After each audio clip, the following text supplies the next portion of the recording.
अस्सलाम वालेकुम संगत, क्या हाल है? ठीक है, तबीयत से ठीक है संगत। में उम्मीद करना मेरे सारे संगती साथी ठीक हो, इंशाल्लाह खुश रहो आबाद रहो संगत। आज ऐसा दरिया तो मच्छी पकड़ के आए हैं तो अगर मच्छी दिखेने पाए और जवारा मच्छी चाह के दिखा यार।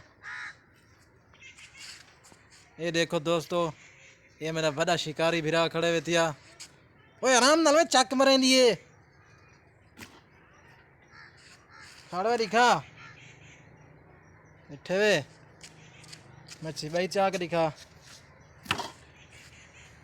आज गए संगत, मच्छी लग पई है 5-7 किलो संगत। तुसा ही सारे कन तशरीफ गिने तो थोड़ा को शिकार खिलवेसू सारे जेरे दोस्त अहबाब इन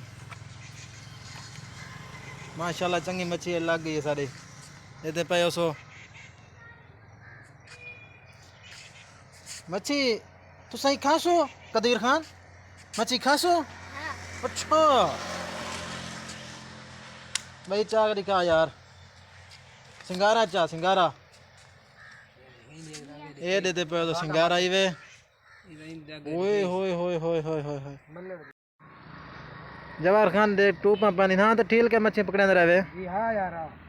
अच्छा ये मच्छी किमें लगी है? ठीक है मेरे जाके फास में पहले जाले च लगे दूजे च दूजे कोई लगे ना कोई तरीके। अच्छा तू तो बड़ा शिकारी बढ़ गई। मैं तो नाल कितनी जुले यार, दूल्हे यहाँ पे मसला मैं कितना नहीं ना तो बड़ा आदमी है बाबा। कदीर खान को नाल गिन तो बाबा जरा लेकिन मच्छी भी नहीं पकड़ सकता। ठीक है संगा तो ओके अल्लाह हाफिज़। उम्मीद करना मेरी वीडियो पसंद आई तो सब्सक्राइब कर फॉलो जरूर करें। तो नेक्स्ट वीडियो तो मिल सो के अल्लाह हाफिज़।